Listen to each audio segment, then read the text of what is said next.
आज पिछले 21 दिन से सामाजिक न्याय के संकल्प के साथ राहुल गांधी जी के नेतृत्व में भारत जोड़ो न्याय यात्रा चल रही है। इसमें वो न्याय मांग रहे हैं, युवाओं के लिए न्याय मांग रहे हैं, श्रमिक के लिए, किसान के लिए, महिलाओं के लिए और हिस्सेदारी की न्याय को 5 न्याय को लेके निकले हैं। और इतने कठिन परिस्थिति में इतना सर्दी है और खासकर उस सर्दी इलाके में उन्होंने अपनी ये यात्रा निकाली है। इसीलिए हम तमाम लोगों के तरफ से उनको हम अभिनंदन करते हैं, धन्यवाद देते हैं कि पार्टी के लिए उन्होंने एक बहुत बड़ा अच्छा कदम उठाया। शायद ही कोई नेता आज तक या कांग्रेस में हो या किसी पार्टी में हो ऐसा कदम नहीं उठाया जो राहुल गांधी ने उठाया। कन्याकुमारी से लेकर कश्मीर तक और अब मणिपुर से लेकर महाराष्ट्र तक वो जो चल रहे हैं, ये किनके लिए? ये सामान्य जनता के लिए, युवाओं के लिए, जो इस बीजेपी सरकार में अन्याय अत्याचार हो रहे हैं उसके खिलाफ वो लड़ रहे हैं। तो मैं यही कहूंगा, हर कांग्रेस मैन में, हर कांग्रेस के लोगों में ये जोश आना चाहिए। ये लड़ाई सिर्फ किसी के लिए नहीं है, ये लड़ाई है देश के डेमोक्रेसी को बचाने का, देश के लोकतंत्र को बचाने का, देश के संविधान को बचाने का ये लड़ाई है। अगर इस लड़ाई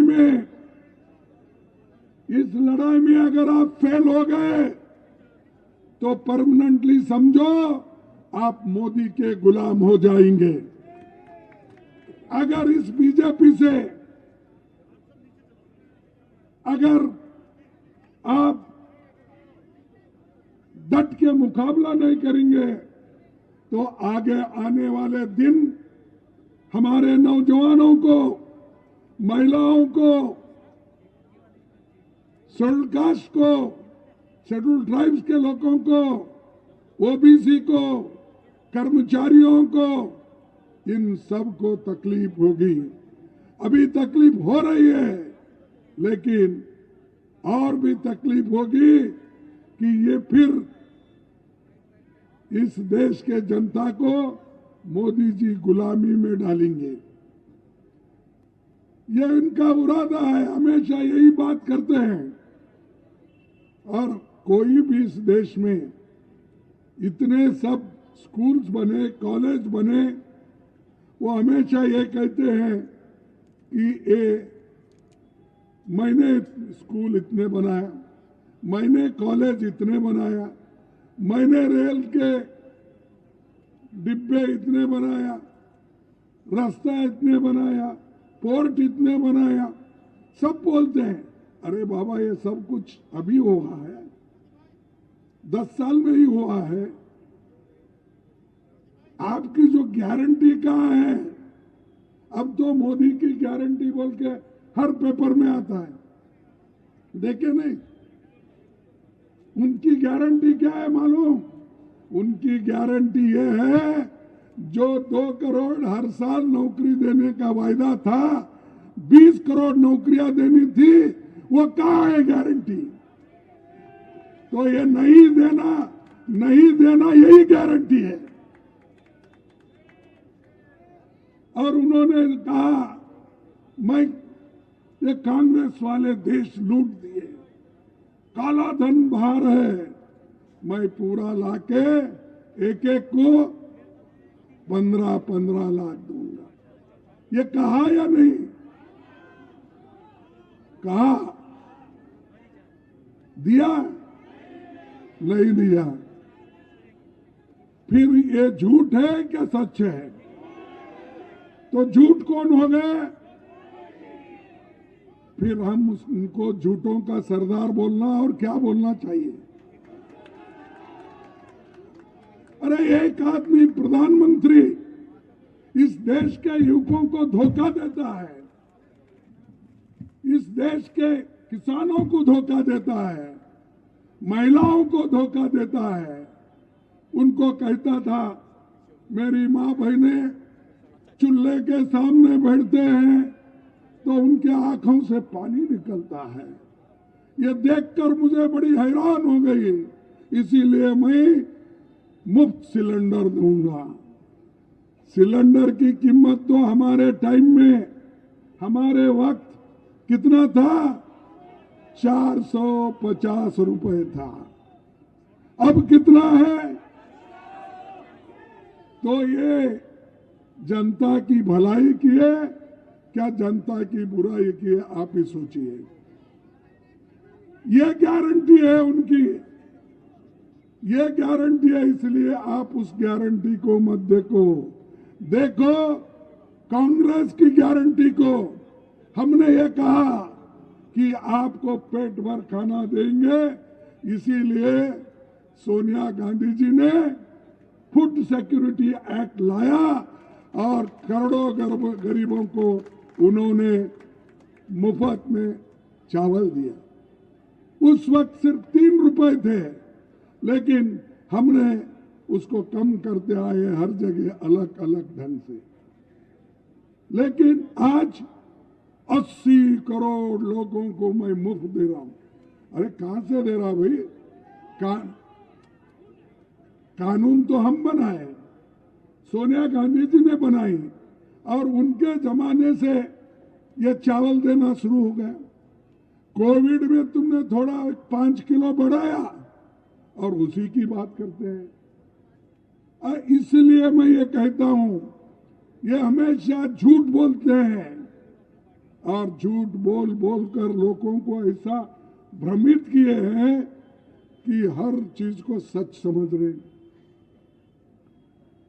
आज एम्प्लॉयमेंट की यह स्थिति है, एम्प्लॉयमेंट घट रही है।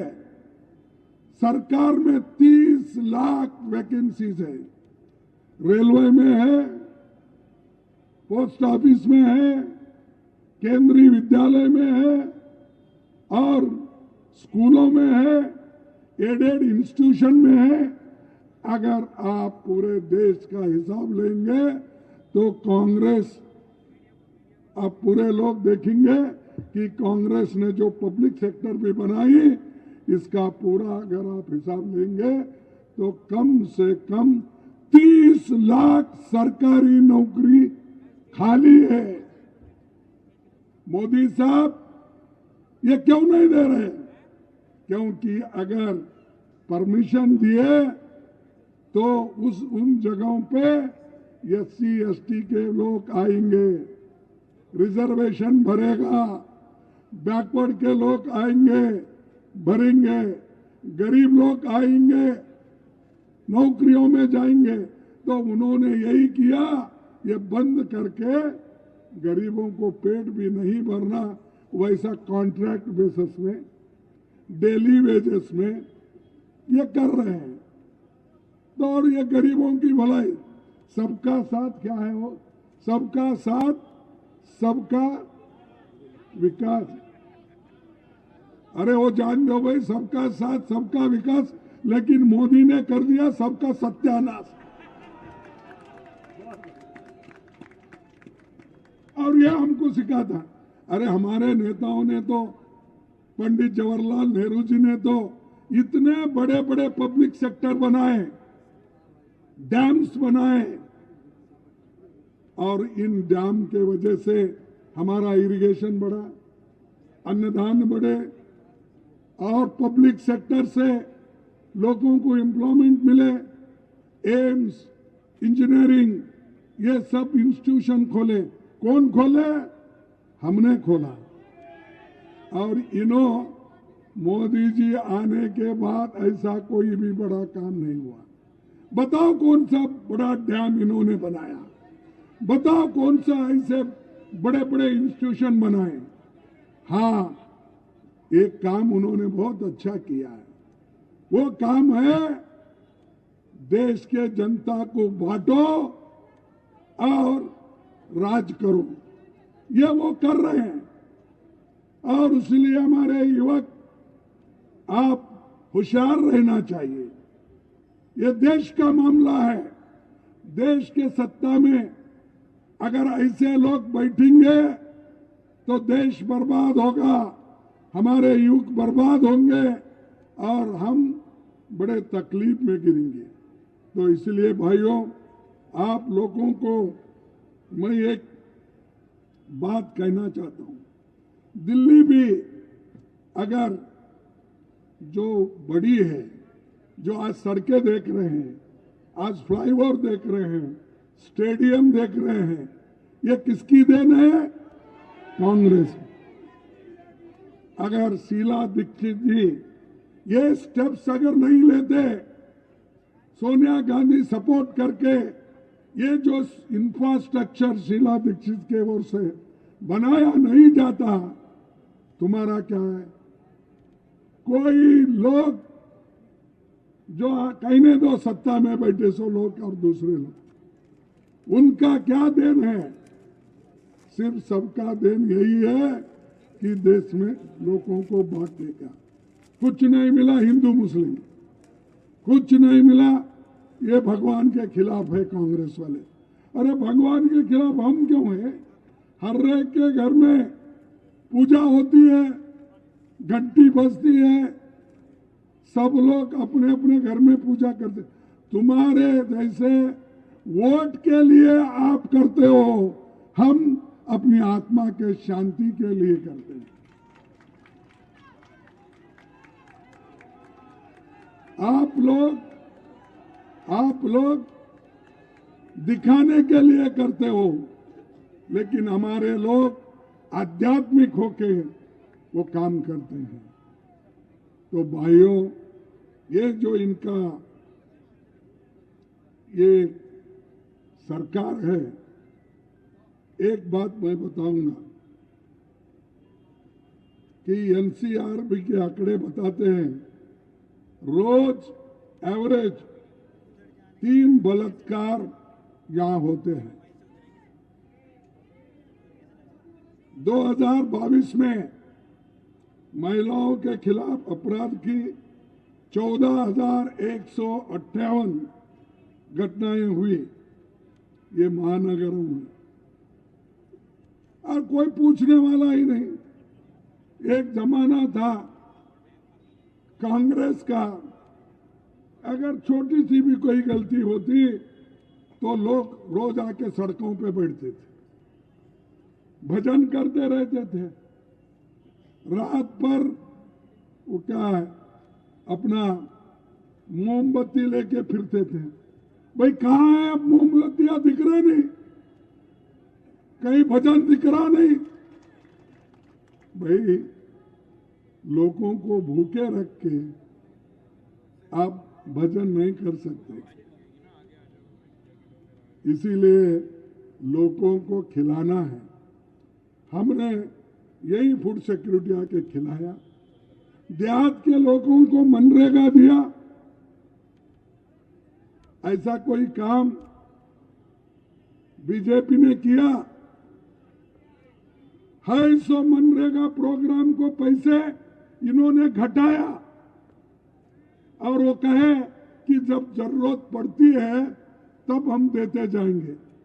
अरे भाई, बजट में ही अगर ज्यादा पैसा नहीं है, आप देहात के लोगों को 100 दिन की गारंटी थी नौकरी देने की, काम करने, आप कितना दे रहे हो? 19 दिन। ये मोदी सरकार का मॉडल है। ये मोदी जी का गरीबी के बारे में सोचना है, इसीलिए इसको ध्यान में रखिए। अब भूलिए आपके छोटे मोटे कुछ भी डिफरेंसेस है, ये देश के लिए लड़ना है और एक बार फिर एक बार हमको आजादी लाना है, बोलने की आजादी लाना है, लिखने की आजादी लाना है, मीटिंग करने की आजादी होना है, सबके साथ मिलके एक बंधु प्रेम के साथ रहना है इसकी। लेकिन मोदी जी के जमाने में कोई अच्छा बात करता है उसको सीधा FIR होती है। कोई कांग्रेस पार्टी के लोग अच्छी बात करते हैं, अन्याय के विरुद्ध लड़ते हैं तो रोज FIR होता है। और उसके अलावा अब आजकल ED, इनकम टैक्स, ये सब तैयार है। पहले कोई सुना इसका ऐसा?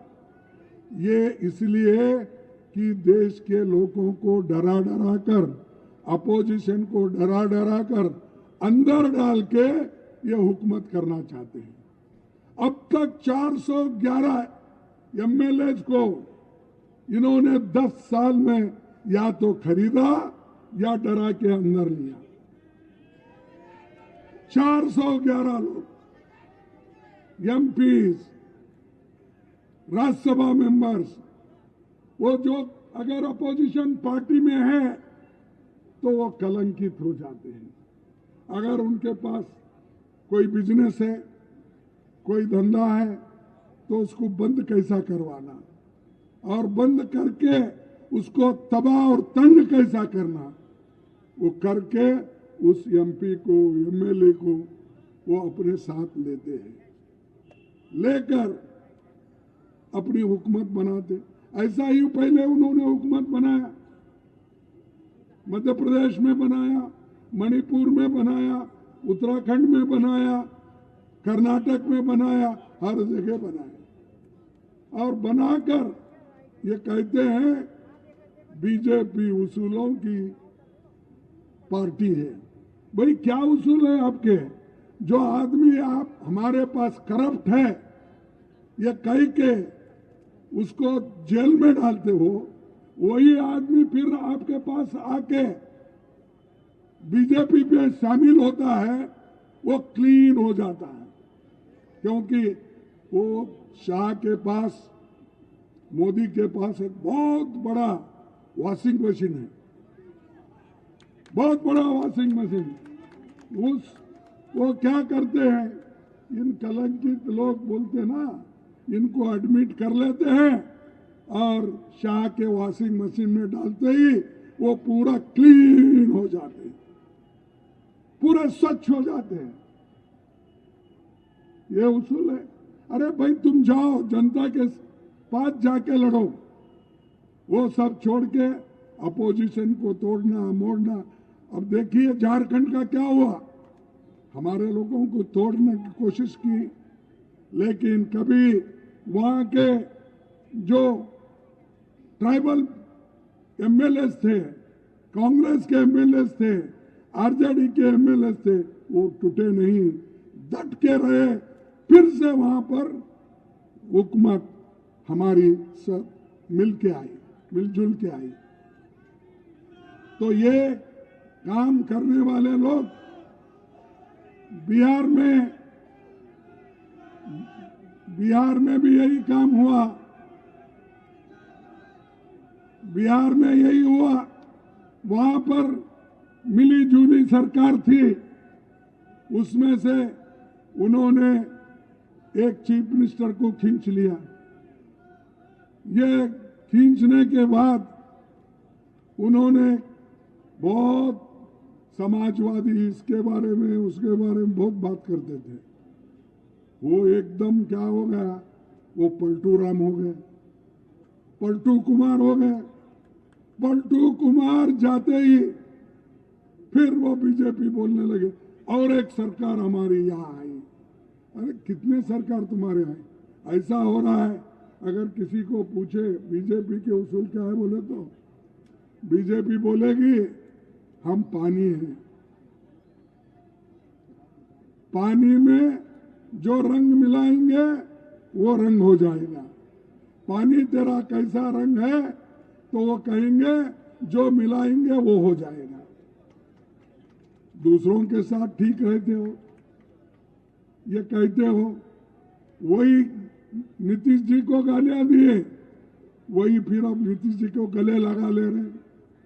और मोदी जी की भी यही आदत है, वो बात नहीं करते, अंदर से सबको काट देते हैं। ये मुख में राम बगल में छुरी रख लेके निकलते हैं, सबको काटते फिरते हैं। तो भाइयों, मैं यही कहूंगा, हम तो किसकी बुराई नहीं करते। राहुल गांधी जी ने यही बोला, हमने तो मोहब्बत की दुकान खोली है, कोई भी आ सकता है। ये लोग द्वेष की दुकान खोली है, हेट की दुकान खोली है, और हेट करना ये इनका काम है। सबसे मोहब्बत से रहना हमारा काम है, और वो हम ये कर रहे हैं।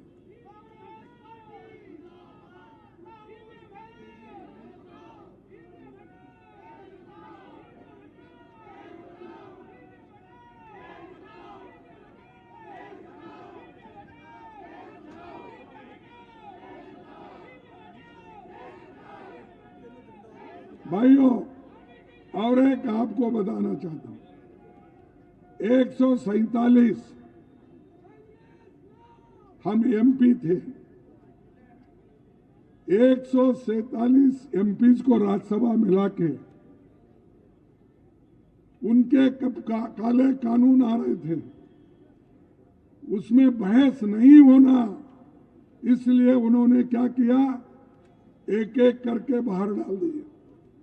चंद लोग पार्लियामेंट में भी नहीं है, चंद लोग अपने कुर्सी पे भी नहीं उठे, ऐसे सभी को बाहर डाल के मोदी जी ने अपने कानून पास कर लिए। और ऐसे लोग अगर रहे तो अपने को जो होना है वो कर लेंगे। तो ये डिक्टेटरशिप के ओर जा रहे हैं मोदी जी। आप पढ़े लिखे लोग हैं, दिल्ली हमारी कैपिटल है, कन्याकुमारी से लेकर कश्मीर तक के लोग यहाँ आते हैं, बंगाल से लेकर गुजरात के लोग यहाँ आते हैं। आप सर्व के यहाँ के लोग, अगर हम दिल्ली जीतेंगे तो सारा देश जीतेंगे।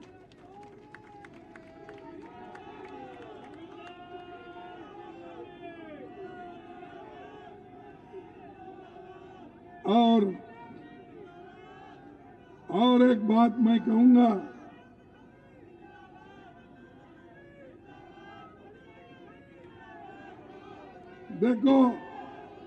देखो गरीबों को ये कैसा सताते हैं, उसका एक उदाहरण देता हूं। एक गरीब शेड्यूल कास्ट आदमी जिसके पास सिर्फ 450 रुपए थे, वो भी ओल्ड एज पेंशन की। चेन्नई में एक बीजेपी का लीडर इस दलित के जमीन को हड़पने के लिए उसने ईडी केस डाल दिया।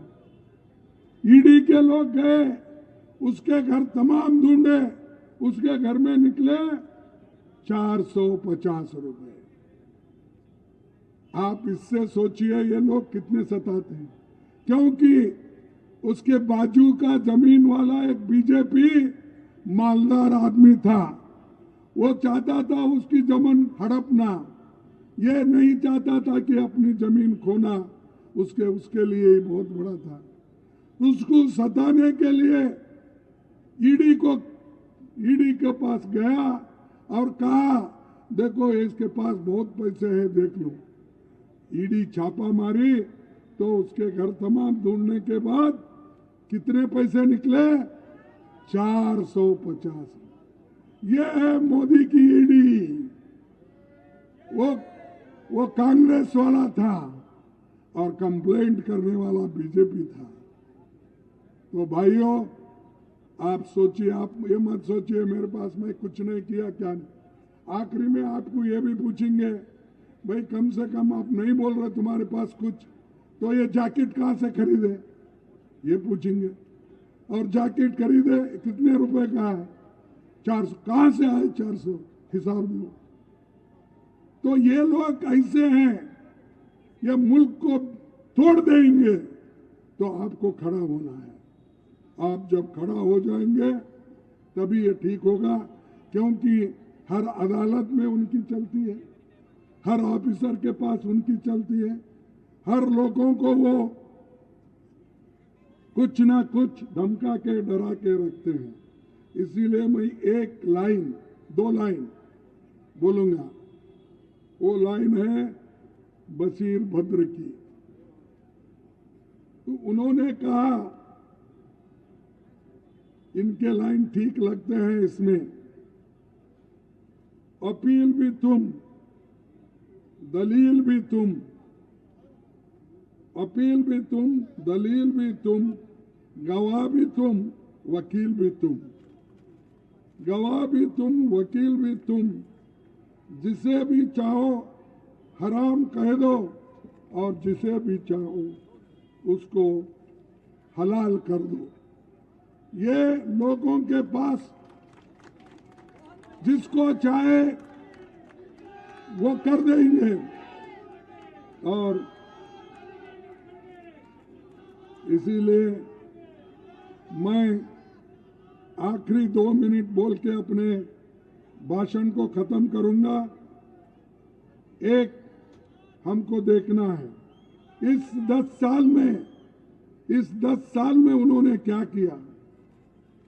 और उनके राज में एक तो भावनात्मक कार्ड खेलते हैं, रिलीजन कार्ड खेलते हैं, लोगों को ऐसा बुलाते हैं, भाइयों और बहनों मैं आपका दुख नहीं देख सकता।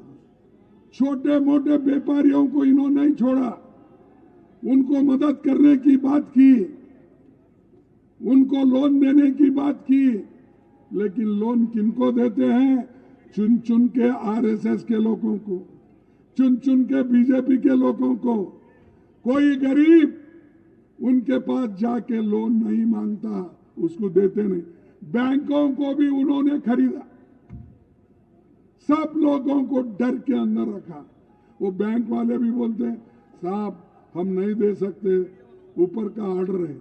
ऊपर का ऑर्डर क्या है, जो लोग तुम्हारे पास आते हैं तुम्हारे पॉलिसी के तहत जो मांगते हैं उनको नहीं देना, ऐसा कोई है नहीं, लेकिन वो करते हैं।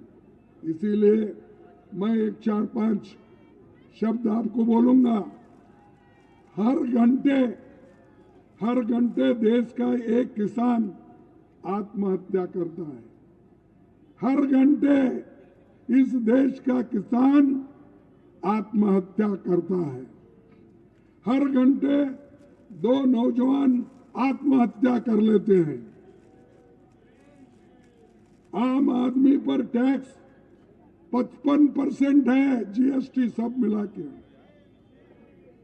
और अदानी अंबानी अमीर लोगों के ऊपर कितना है, उनको तो करोड़ों रुपए दे रहे हैं आप कर्जा।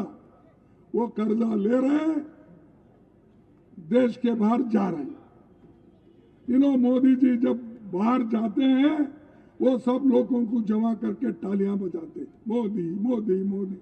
अरे पैसा हमारा, लोग जो डिपॉजिट रखते बैंक में, वो पैसा तुमने उनको लोन के रूप में दिया, वो पैसा लेकर उन्होंने भाग गया। जब तुम जाते हो वो तालियां बजाते रहता है।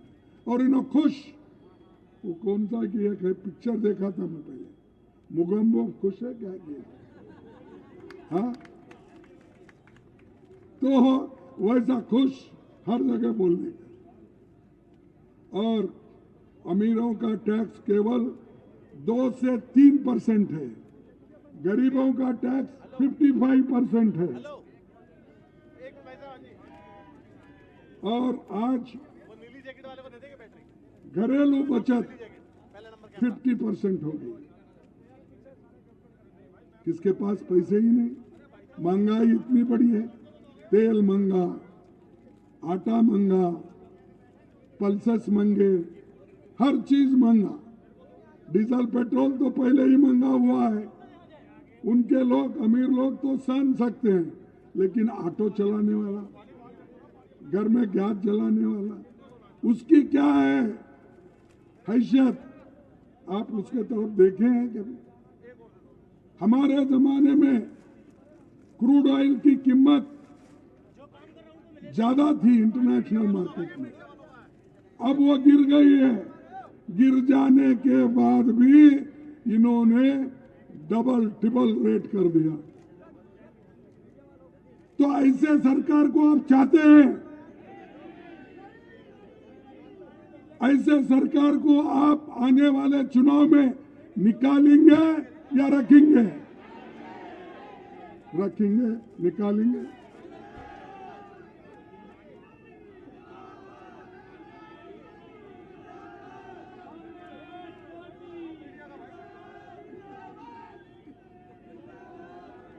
और भाइयों, और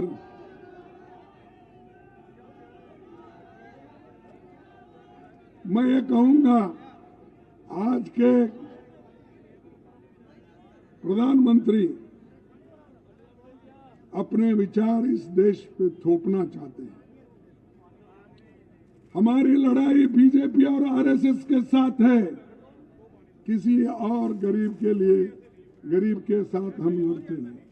हम तो अमीरों के खिलाफ है, गरीबों के लिए लड़ते हैं। राहुल जी भी गरीबों के लिए ही ये पदयात्रा।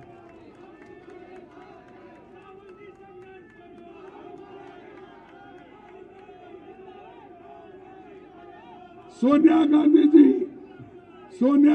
जी 2004-2009 में अपनी सरकार बनाई।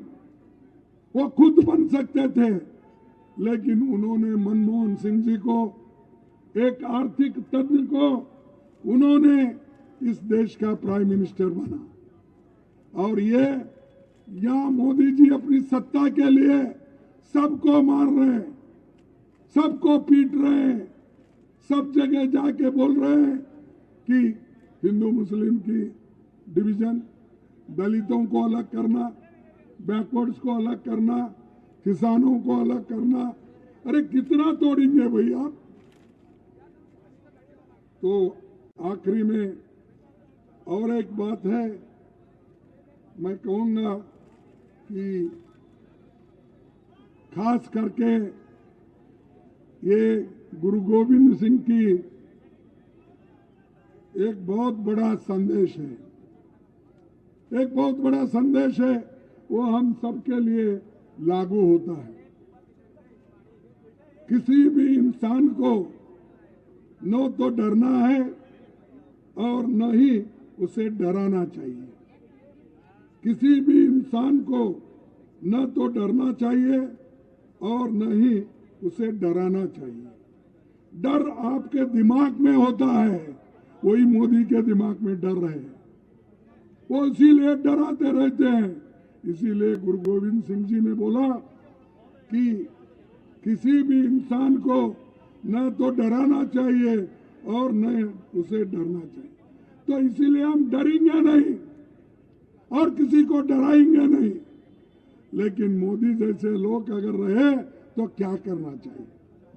अब बोलिए, आरएसएस जैसे लोग अपने फिलॉसफी को लेकर भागते हैं लोगों के पास, तो क्या करना चाहिए? ये लोग किसी हालत से देश को खत्म करना चाहते हैं, गरीबों को अलग करना चाहते हैं। और आपको मैं एक कहता हूं, आप कांग्रेस पार्टी के जो नेता हैं, घर घर जाना होगा, घर घर पॉम्पलेट बांटना होगा। ये जो बुरे काम किए हैं, झगड़े लगाने की काम किए हैं, ये हर घर को पहुंचना, हर इंसान के पास जाना, तभी हम कुछ हासिल करते हैं, नहीं तो बैठे जगह अगर भजन करते हैं कुछ होता नहीं। आप बूथ एजेंट जो बनाते हैं वो क्या बीएल अपना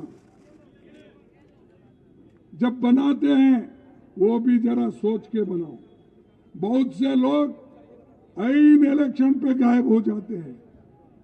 भाई एक हमारे पास कहावत है, जब आप बाजार में जाते हो तब अच्छा एखादा कुत्ता खरीदना है या किसी प्राणी को लेना है, किसी जानवर को लेना है, तो लोग जानवर के बाजार में जाके सब छानबीन करते हैं। अगर ईमानदार एक प्राणी को भी लेना है तो उसका कान पकड़ के ऐसा ऊपर उठाते हैं। ऊपर उठाने के बाद अगर वो भोंकता है तो ठीक है, अगर कुई कुई करता है तो ठीक नहीं, कोई लेता नहीं उसको। तो आप भी सिलेक्शन करते वक्त जो भोंकता है, जो लड़ता है, जो आपके साथ रहता है, उसको ले लो, उसको बूथ लेवल कमेटी का एजेंट बनाओ। और जब बूथ में कोई बैठता है, ऐसे आदमी को बिठाओ, वो सुबह अगर 7 बजे जाता है तो जब वहां आपकी पेटी बंद होती है उसी वक्त साइन करके बाहर आना चाहिए। नहीं तो जाना आना, अरे बैठो भाई, क्यों बैठो, जाना आना, चाय पी के आए, नजदीक ढाबा है तो उधर गए, नजदीक के होटल पे गए, वहां 2 मिनट, ऐसा हो गया तो वो अंदर वाले ऑफिसर जो उन्हीं के होते हैं चुन चुन के डालते हैं। एक 5 मिनट में 10 वोट मारते थे। और 7 से 8 तक या 9 तक आप पहले रहते हो, जल्दी अंदर जाना चाहिए, नहीं तो उस वक्त भी अगर ऑफिसर उनका है थोड़े पहले ही सर्वे करे सो रहता है, कौन है घर में, कौन नहीं है, कौन मरा हुआ है, कौन गाँव का, उनकी लिस्ट वो बीजेपी वाले बना लेते हैं। चाहते ही वो 2 घंटे में जितना हो सके उतना मारते हैं। तो इधर ध्यान देना जरूरी है।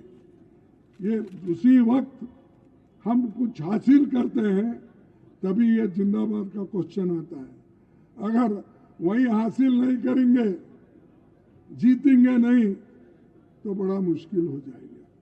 इसलिए भाइयों, मैं आपसे यही उम्मीद करता हूं कि आप सभी मिलके इस इलेक्शन में चुन के लाएंगे हमारे कैंडिडेट को। और इंडिया जो गठबंधन हमने कोशिश की है, हम कितने यश अपने को मिलता है वो आगे देखेंगे, लेकिन हमको तो लड़ना ही है। इसीलिए हर घर घर भी जाना है, हर असेंबली सेगमेंट को जाना है, हर पार्लियामेंट को सेगमेंट को भी जाना है। हम किसी के लिए या किसी के ऊपर भरोसा रख के आप घर में मत बैठिए, ये किधर जाने वाला है, ये किधर आने वाला है, कौन सा है, अरे किधर से है तो आने दो, कुछ भी। वो कांग्रेस के लिए जो काम करना है, हमारे लोगों के लिए जो लड़ना है, वो आप करो बस। उसके बाद में सब कुछ लोगों के हाथ में। देखो भाई, मेरा अगर मेरे हाथ में होता, मैं आधा घंटे में खत्म कर देता, लेकिन ये है तो उनको वोट देने वाले भी वही है। ये देखो, आप उसको छोड़ दो, जो है उसको फेस करना है। हमको अच्छा मशीन दो, गन दो, वो दो, ठीक है, कोशिश करेंगे, लेकिन उसका राह देखते देखते बैठेंगे तो काफिला चले जाएगा। तो इसीलिए हमको लड़ना है, जो हथियार मिले उससे लड़ना है। जो हथियार हमारे पास है उससे ही लड़ना है। तो इसीलिए मैं आप तमाम लोगों को धन्यवाद देता हूं। और ये डायरेक्शन आप देखिए, हमारे अरविंद लवली